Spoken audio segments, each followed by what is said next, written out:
예, 매일매일 이렇게 밥을 하면서 이런 생각 안 해보셨나요? 쌀을 씻으면서 나오는 이 쌀뜨물, 이건 뭐, 어디에 쓸데없나? 아니, 어디서 이거 가지고 음식에도 좀 넣어서 먹는다고 하던데, 영양은 없는 건가?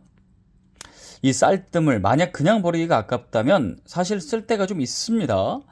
물론, 첫 번째로 나오는 쌀뜨물은 먼지나 농약이 있을 수 있기 때문에 과감히 버려주시고요. 이제 두 번째부터 나오는 쌀뜨물, 뭐 그 안에는 많지는 않지만 비타민 B군, 비타민 C, 미네랄 등이 들어있고 전분도 있대요.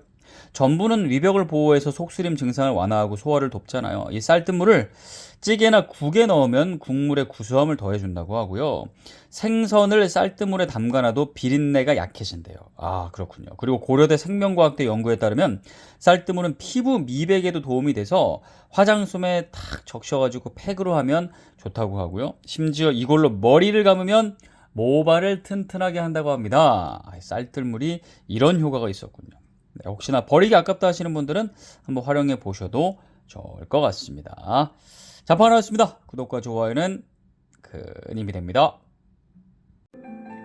바르다는 말은 1차적으로 자세가 바르다는 의미다. 몸이 구부러지지 않고 올곧은 상태를 말한다. 또 바른 자세로 살아간다는 것은 세상을 인식하는 방식도 바르다는 것을 뜻한다. 안셀름 그린의 지금과 다르게 살고 싶다 중에 일부인데요. 자세가 바르면 아픈 곳이 많이 줄어듭니다. 오히려 활력이 생기죠. 마음이 바르면 스트레스가 많이 줄고 좋은 것들이 알아서 찾아옵니다.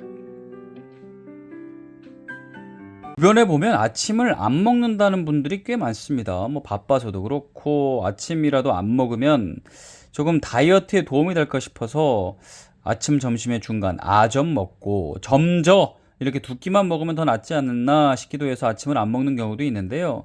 근데 여러 연구를 토대로 살펴보면 아침을 안 먹는 것과 먹는 것 둘 중에는 서로 장단점을 비교해 봤을 때 먹는 것이 결과적으로 더 건강에 좋다고 하죠. 물론 어떤 식단으로 먹느냐도 중요하겠지만요. 일단 아침을 걸으면 단기간에는 칼로리 소모가 적어지니까 체중 조절에 도움이 되겠지만 장기적으로는 안 좋대요. 아침을 걸으면 일단 혈당이 높아진대요. 혈당이 높아지면 안 좋잖아요. 질병의 위험이 높아지기 때문에 혈당 조절이 중요한데 아침을 안 먹고 공복 시간이 길어지면 우리 몸은 혈당 수치가 과도하게 또 낮아지는 것을 막기 위해 혈당을 높이는 글루카곤을 방출한대요. 이렇게 되면 점심쯤에 이제 점심 식사를 하게 되면 혈당이 더 오른대요. 연구 결과 아침 식사를 거른 후에 점심을 먹으면 아침 식사를 하고 점심을 먹는 것보다 같은 점심인데 혈당이 40에서 50%더 상승한다고 합니다. 많이 오르는 거죠. 그러니까 우리 몸은 일정한 시간에 음식이 들어오는 것을 기준으로 대사 호르몬 분비를 조절하는데 아침 식사가 빠지면 생체 리듬이 흐트러지면서 혈당 조절 기능도 저하되는 거라고 합니다. 이거 외에도 아침 거리고 점심 먹으면 양을 더 많이 먹게 되고요. 실제로 아침 식사를 거른 사람이 아침 식사를 한 사람보다 체질량 지수와 허리둘레가 더 높다는 연구 결과도 있죠. 네, 바쁜 일상이지만 건강을 위해 간단하게라도 아침을 챙기는 게 더 좋은 것 같습니다. 자판을 했습니다. 구독과 좋아요는 큰 힘이 됩니다. 당신이 기뻐하는 일이 무엇인지를 생각해 보세요. 지금 이 순간부터 감정을 세심하게 돌아보며 기뻐하도록 노력하세요. 알렉상드르 졸리앙의 상처받지 않는 삶 중의 일부인데요. 내 마음을 잘 관찰하려는 노력이 중요합니다. 내가 무엇 할 때 가장 기쁜지 기뻐하는 일을 열심히 찾아내는 노력이 필요합니다. 그런 노력을 열심히 하다 보면 기뻐할 일이 더 자주 생겨납니다. 여러분은 본인의 잠자는 자세가 어떤지 아시나요? 뭐 자기는 잘 모르죠. 뭐 가족이 얘기해주면 내가 그렇게 자는구나 라고 하는데, 근데 이 잠자는 자세를 보고 그 사람의 현재 심리 상태와 성향을 어느 정도 알 수 있대요. 예를 들어 태아 자세라고 불리는 무릎을 가슴 쪽으로 끌어안고 둥글게 말하자는 사람이 있죠. 이 자세는 무의식적으로 안정감이나 위안을 찾는 신호일 수 있대요. 감수성이 높거나 불안 성향이 있는 사람에게서 자주 나타난다고 합니다. 또 엎드려 자는 자세, 방어적이거나 비판에 민감한 성향일 수 있고요. 또 스트레스를 쉽게 느끼거나 통제력을 자신이 잃었다고 느낄 때 이 자세를 많이 취한대요. 이 자세는 건강 측면에서는 좋진 않죠. 옆으로 자는 자세, 이것도 많이 하는데 옆으로 자는 사람은 친근하고 사교적인 경우가 많다고 합니다. 또 한편으로는 외부 스트레스로부터 자신을 보호하려는 무의식적 태도가 있을 수 있고요. 겉으로는 차분해 보이지만 몸에 긴장을 쌓아두는 경우가 또 있을 수 있다고 하네요. 마지막으로 가장 평범한 거죠. 등을 대고 자는 경우, 이거는 개방성, 자신감, 정서적 안정성과 관련이 있대요. 비교적 자신감이 있고 감정적으로 안정적인 경우가 많다고 합니다. 아유, 그렇군요. 이 마지막 등을 대고 자는 게 가장 좋은 것 같네요. 근데 뭐 자기 잠자는 자세는 제가 잘 모르기 때문에 또 어떻게 자는지 다시 한번 좀 주변에 물어봐야 될 것 같네요. 자, 방을 하였습니다. 구독과 좋아요는 큰 힘이 됩니다. 요즘 밖에 나가서 나무나 꽃을 보면 예전에는 아우 겨울이라 다 말라있네 이런 생각을 많이 했는데요. 근데 요즘에는 겨울 내내 숨죽이면서 아유 봄에 꽃을 피울 준비를 하고 있겠네, 아유 고생이 많네, 그런 생각이 듭니다. 그러면서 또 한편으로 우리 인생도 한겨울처럼 앙상하고 힘들 때가 있지만 이게 다가 아니라 힘든 시간을 버티면서 인생의 봄을 준비하고 있는 건 아닐까, 그런 생각도 듭니다. 날씨가 추울수록 더 화려하고 예쁜 꽃을 피운다고 하는데요. 곧 올 봄을 기다리면서 모두 힘든 시간 잘 이겨냈으면 좋겠습니다. 요즘에는 뇌 건강에 대한 연구가 많이 나오면서 노년기 뇌 건강을 지키기 위해서 어떤 노력을 기울여야 되는지 많은 조언들이 나오죠. 하지만 노년기의 뇌 건강, 즉 인지 기능이죠. 인지 기능 하면 예를 들어 기억력, 집중력, 언어 능력, 판단력 등등 이런 인지 기능을 노년기에도 유지하기 위해서는 사실 그때 가서 노력하는 게 아니라 사실 지금부터 중년기 때부터 관리를 해야 합니다.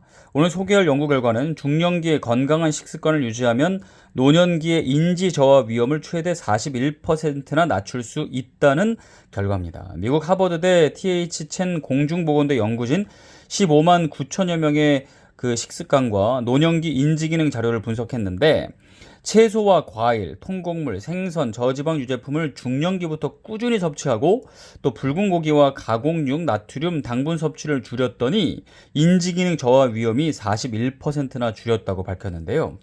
연구팀은 이런 식단이 뇌 건강에 좋은 이유는 심장 건강을 개선해서 혈압을 안정적으로 관리하기 때문이라고 밝혔습니다. 혈압이 높으면 뇌혈관이 손상되고요. 뇌로 가는 혈류와 산소 공급이 줄어들어서 기억력 저하와 치매 위험이 커질 수 있다고 말했는데요.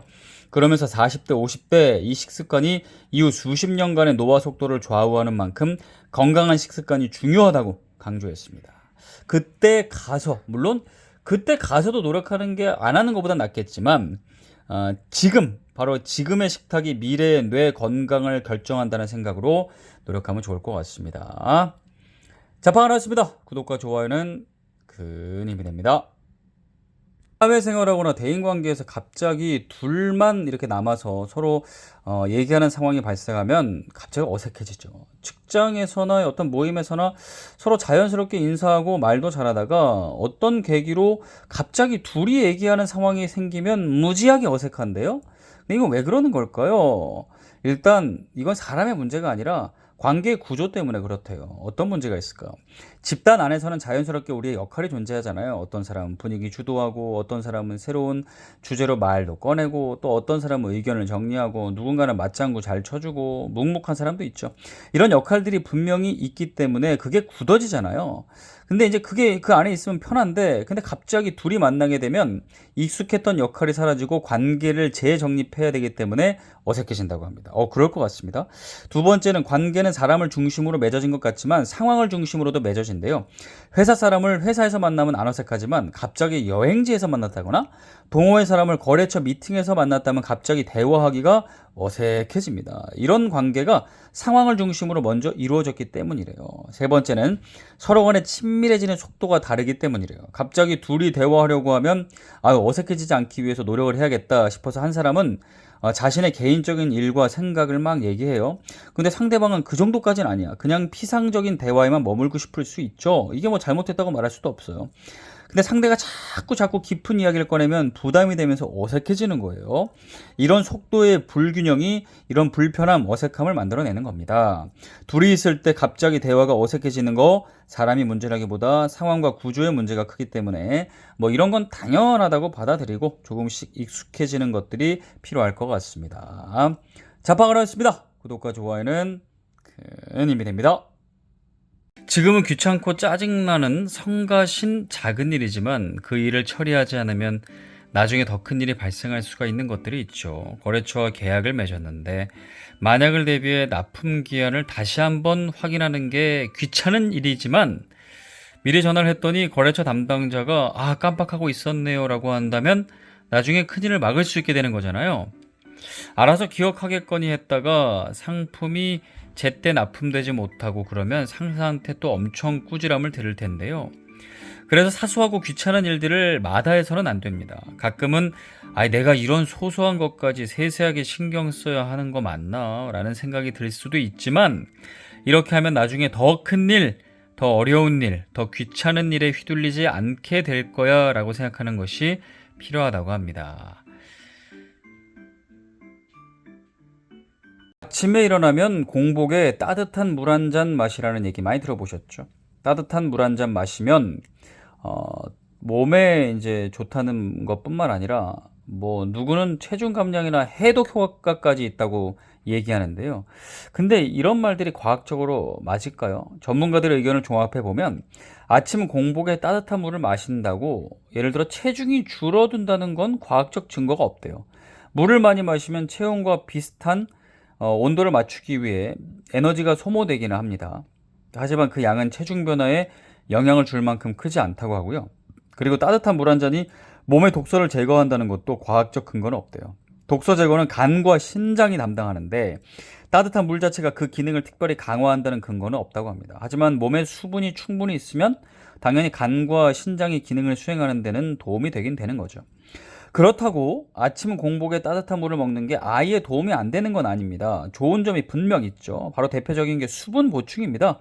잠에서 깨어나면 몸은 탈수 상태이기 때문에 물을 마셔주면 배고픔이나 두통, 멍한 느낌 같은 탈수 증상이 완화될 수 있죠. 그리고 물을 마시면 탁 느끼잖아요. 소화기관을 깨우면서 배변이 촉진되고 복부 팽만이 줄어들 수 있죠. 정리하면 아침에 따뜻한 물을 마시는 것, 수분 섭취나 몸을 깨우는 측면에서 의미가 분명 있지만 뭐 체중 감량이나 해독 같은 효과까지 가는 건 과도한 해석이라는 거 알아두시면 좋을 것 같습니다.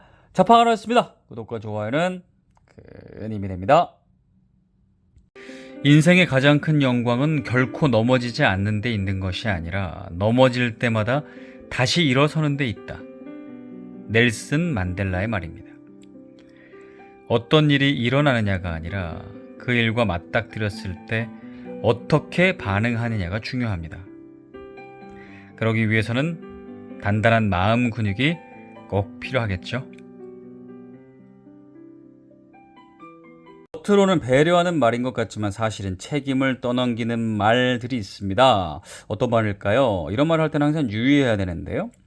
너가 좋으면 됐어. 너 하고 싶은 대로 해. 응? 이게 무슨 문제가 있지? 엄청난 배려의 말 아닌가요? 이런 말을 근데요, 지속적으로 한다면 자신의 의견을 내지 않으면서 균형이 나중에는 깨지게 된답니다. 결정은 서로가 만드는 과정인데 계속 이렇게 되면 한 사람만 책임지는 구조가 되잖아요. 이 말을 한 사람은 자신의 부담을 줄이기 위해 아주 쉬운 선택을 하는 거죠. 가장 좋은 건 작은 의견이라도 보태서 서로 조율하는 게 가장 좋습니다. 장기적으로요. 또 이런 말이 있습니다. 난 중립이야. 상당히 공정해 보이는데 반복되는 중립은 방관일 수 있대요. 만약 중립을 이유로 아무 쪽도 선택하지 않는다면 관계에 있어서 연결감은 결국 줄어들고 만족도도 떨어질 수밖에 없죠. 또 있습니다. 다 내 잘못이야. 내가 잘못해서 그래. 네, 이 말을 통해서 어떤 문제를 해결해야 되는 상황인데 이렇게 말을 해버리면 대화가 갑자기 그냥 김이 쫙 빠지면서 끝나버리죠. 문제를 해결하지 않은 채 봉합되는 상황이 발생하니까 결국 문제를 해결 못하고 흐지부지하게 만든다고 합니다. 마지막으로 너무 예민하게 생각하지는 말고입니다. 이 말. 겉으로는 상황을 진정시키는 말로 들리지만 사실은 상대를 예민하다고 규정하는 거죠. 초점을 갈등 상황에서 상대방의 감정으로 옮기고요. 그 감정의 타당성까지 의심하게 만들어 버리는 거죠. 네. 너가 감정이 예민한 거야. 이렇게 결정 짓는 거죠. 이런 게 반복되면 관계의 만족도가 당연히 낮아지겠죠. 이런 말들 항상 조심해서 써야겠습니다. 자판하였습니다. 구독과 좋아요는 큰 힘이 됩니다. 요즘에는 잠을 잘 못 자는 분들이 많다 보니까 잠을 잘 자기 위해서 많은 노력을 기울이죠. 약도 먹는 분들이 계시고 멜라토닌 관련된 뭐 잠 잘 오는 차도 막 자기 전에 마시고 그러면서도 좀 인위적이지 않고 몸에 부담 없는 천연으로 좀 잠 잘 오게 하는 방법 없나 생각하시는 분들 계실 텐데 그런 분들에게 키위 한번 좀 추천해 드릴까요? 실제로 타이베이 의대 연구팀이 수면장애 성인을 대상으로 4주간 실험을 진행했는데 취침 1시간 전에 키위 2개를 섭취하도록 했더니 잠이 드는 시간이 35%나 줄어들었고요. 수면 효율도 약 29% 개선됐대요. 잠도 빨리 들고 수면의 질도 좋아졌다는 거죠. 키위는 세로토닌 작용을 하게 되는데 이 세로토닌은 낮에는 기분 조절을 하지만 밤이 되면 멜라토닌 생성 과정에 관여해서 수면의 질을 개선한다고 합니다. 그리고 키위는 항산화 성분이 있잖아요. 그러면 스트레스 지수를 낮춰줘서 잠을 또 잘 잘 수 있도록 도와준다네요. 물론 키위 산성이 강하잖아요. 많이 먹지는 마시고 한두 개를 취침 한두 시간 전에 섭취하는 것이 적절하다고 하네요. 네, 자판을 하였습니다. 구독과 좋아요는 큰 힘이 됩니다. 고통이 없는 것이 행복이라고 생각하는 사람과 고통도 행복의 일부라고 보는 사람 중에 누가 더 행복감이 높을까요? 바로 고통도 행복의 일부라고 인정하는 사람이라고 합니다. 연구 결과 고통이 없는 것이 행복이라고 믿는 사람은 스트레스 상황에서 훨씬 더 취약했다고 하는데요.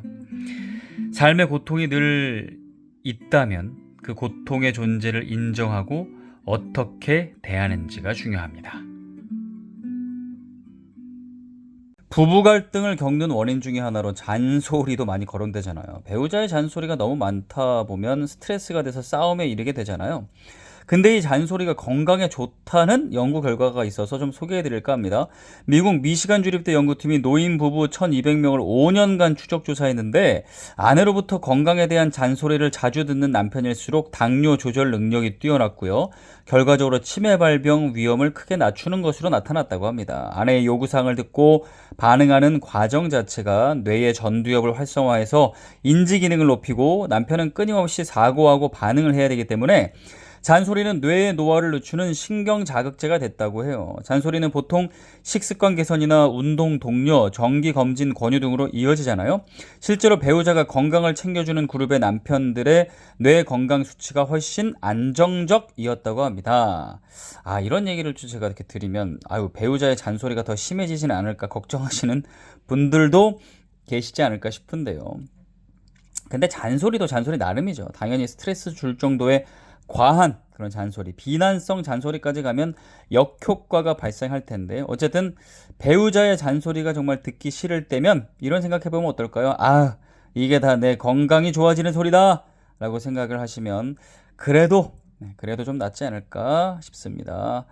자판을 했습니다. 구독과 좋아요는 큰 힘이 됩니다. 앞서 꿀잠을 위해 키위가 도움된다는 말씀 드렸는데요. 근데 성별에 따라서 이 수면의 질이 다르다고 합니다. 그러니까 여자와 남자가 기본적으로 수면의 질이 다르대요. 여자와 남자 중에 어디가 더 잠을 더 못 잘까요?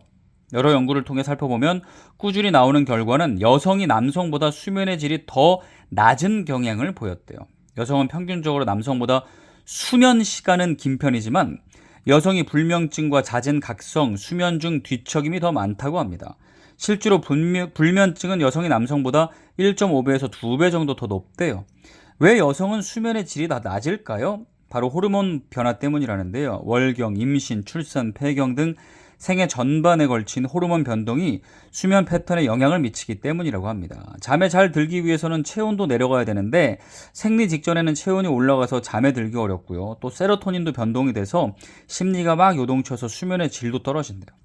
그리고 정신 건강 측면에서도 불안과 우울증이 여성이 더 많은 편인데 이런 것들이 수면에도 영향을 미치죠. 그리고 연구에 의하면 생각을 반복해서 곱씹는 경향이 남성보다 여성이 더 강하기 때문에 남성보다 잠드는 데 걸리는 시간이 더 길다고 합니다. 이런 남녀 간의 차이 알고 또 이해한다면 잠이 안 온다고 너무 스스로를 탓하는 것을 조금 줄일 수 있지 않을까 또 싶습니다. 자방 하나였습니다. 구독과 좋아요는 큰 힘이 됩니다. 당신의 동반자와의 관계가 좋은 효과를 발휘하기 위해서는 사랑과 헌신과 신뢰가 중요한 역할을 한다는 것을 배운다. 그리고 사랑만으로는 충분하지 않다는 것과 신뢰 없이는 사랑을 주고받을 수 없다는 것을 알게 된다. 게리 주커브의 영혼의 의자 중의 일부인데요. 사랑과 신뢰는 동전의 앞뒤처럼 하나입니다. 제대로 된 사랑을 하려면 믿음을 줘야 하고 깊이 신뢰하려면 사랑이 있어야 합니다. 보통은 건강을 위해 돼지고기나 소고기 같은 적색육이나 베이컨과 햄 등의 가공육을 줄이라고 얘기합니다. 암 발생 위험을 높이기 때문이죠.